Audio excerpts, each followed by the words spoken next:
Well, I know that on the police commission, there are things that have transpired that I'm sure you'd want to make the community aware of. Take me back to the first instance that you noticed that there was an issue. What exactly happened? It was in last summer of 2024, and there were some transphobic, not necessarily transphobic in the literal sense of the word, the person that's not afraid of transgender folks, but maybe more trans-intolerant. And there were some comments that were made in an insensitive fashion that actually did cause harm to some of the bystanders.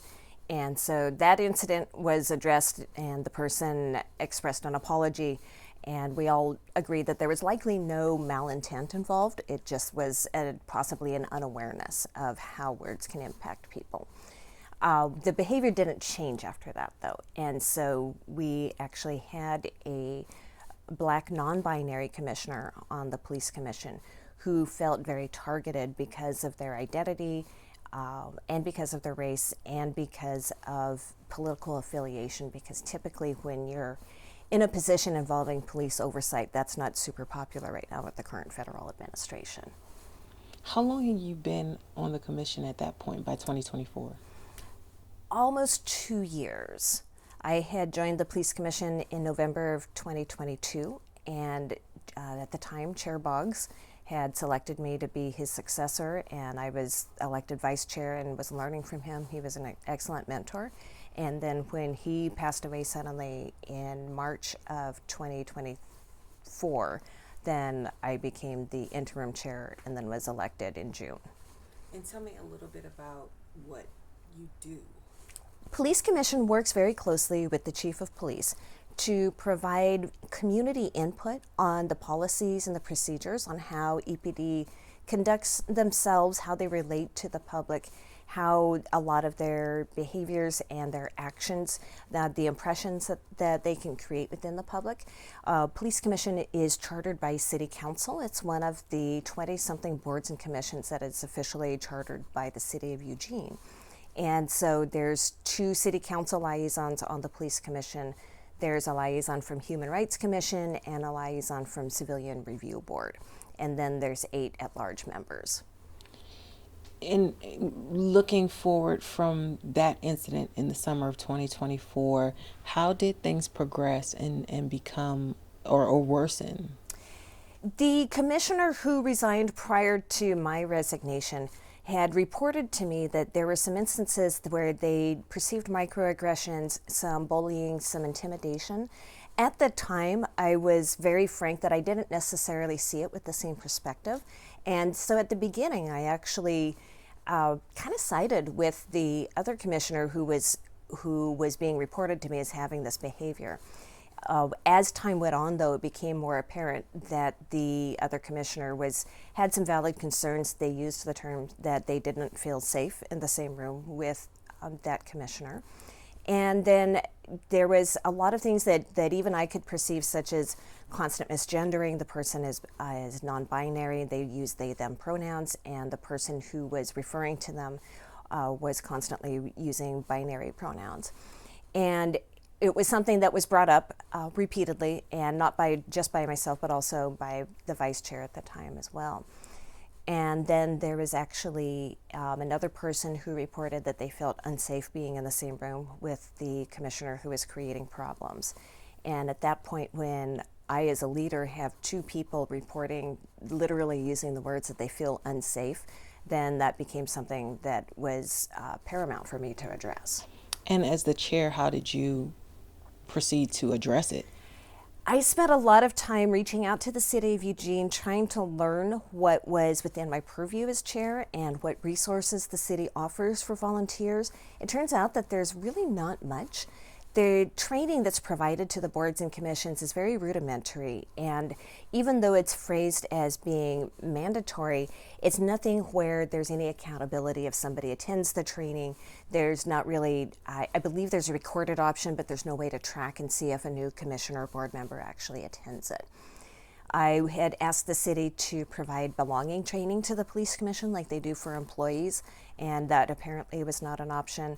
I had asked several times, what do I do in a very specific case of a volunteer who is a person of color, who identifies with the LGBTQIA community, and also now has this political affiliation with being on the police commission. And there simply weren't resources available. And so I then proceeded to try to find out what was the precedence of police commission, how had other police commissioners been disciplined or warned, what was in the history books, and there really was very, very little. And so at the July 10th Police Commission meeting, when there was a lot of robust public comment, and that particular commissioner was ruffling some other feathers, they had members of the community also coming to me saying that they found the commissioner's behavior offensive. So at that point, I proceeded to send a written warning. And it wasn't a warning saying that I would remove him from the police commission, because that was definitely not within my purview as the chair. All I would be able to do was place a motion on the table for the police commission to vote on that we would recommend their removal from, by city council. And that was what was in the written warning that I sent in an email. Can you name this commissioner? I think everyone knows by now, but it was Jack Radey.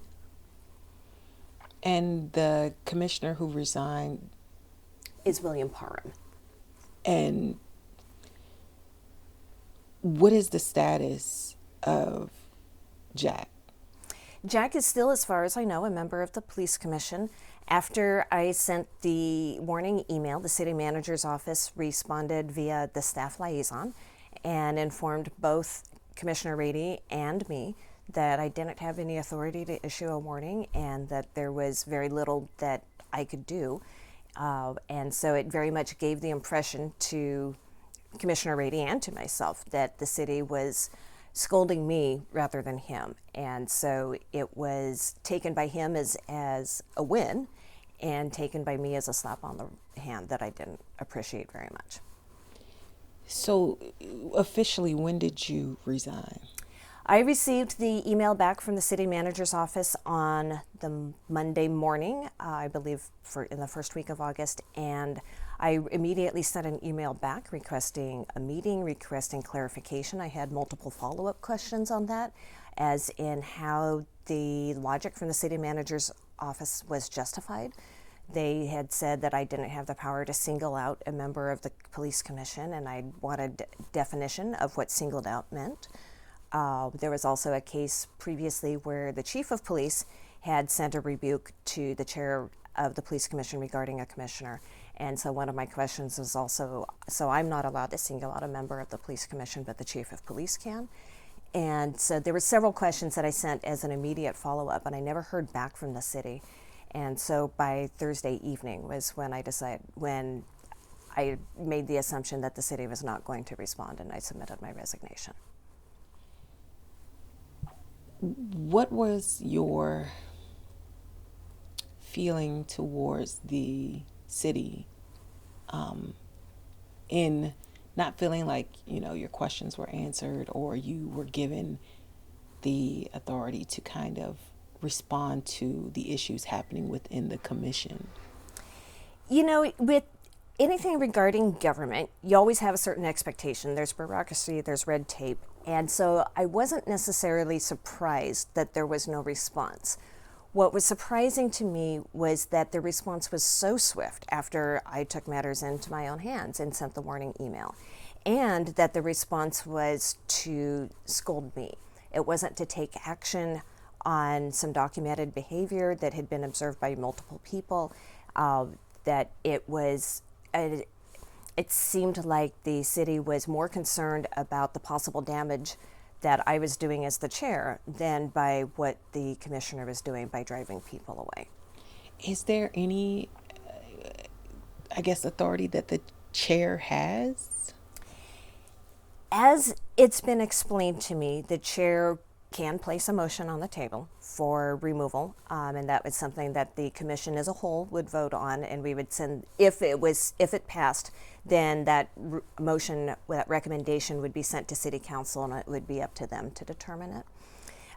It's been explained to me that the chair and vice chair are in place mostly to facilitate the meetings, not necessarily to provide actual leadership in cases of a body. I was treating it more as if the way I thought of it was that if this was a job that I was paid to do, if I was a supervisor, and several employees had reported to me that another employee's behavior was making them feel unsafe, that wouldn't be something I would be even allowed to ignore, even if it was in my nature to ignore it. And that was where the city provided the correction that it's not a supervisory position to be the chair, it's a facilitation position. So what do you hope to see the city do from this point? I would really like to see provide more training and more resources to the volunteers. When you're asking folks to step up and participate in a board or a commission, and particularly when they are representing the city of Eugene in community events, when there's public record, and especially right now with the flock cameras, police commission is very much in the eye of the public. And so I would really like the city to make resources available for volunteers to have the training to support the core values that Eugene has, and also to feel safe and supported. I think it's intolerable that a volunteer who gets absolutely nothing out of it except devoting their time to the cause should be driven out because they've been targeted and by behavior that's been observed by multiple people. What should happen to this commissioner? I would love to see some correction of the behavior, whether it's self-initiated or a recommendation from the city of Eugene.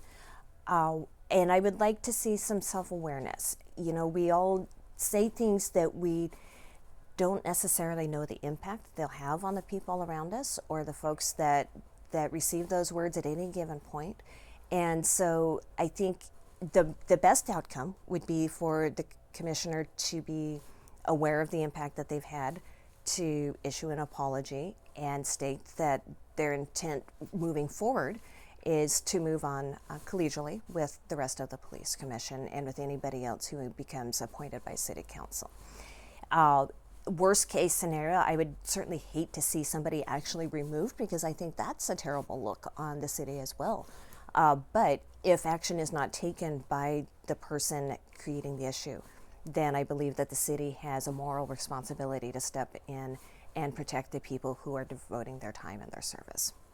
And last question for you, Jensina. In the aftermath of all of this,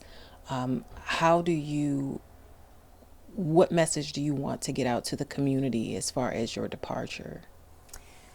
What it comes down to is not necessarily a beef between me and one other person. It's more about wanting the city to stand behind their expressed core values of diversity, equity, inclusion, and belonging. Those are all terms right now that are under fire by the federal administration. And the city of Eugene very much has doubled down that we're not going to remove that language from a lot of our official documents. We're not going to be supportive of what the federal administration is doing. This is Eugene. We're a sanctuary city and a sanctuary state. And it's very disappointing to see that the words are there, but not necessarily the actions that would support those words. All right, thank you so much. Of course.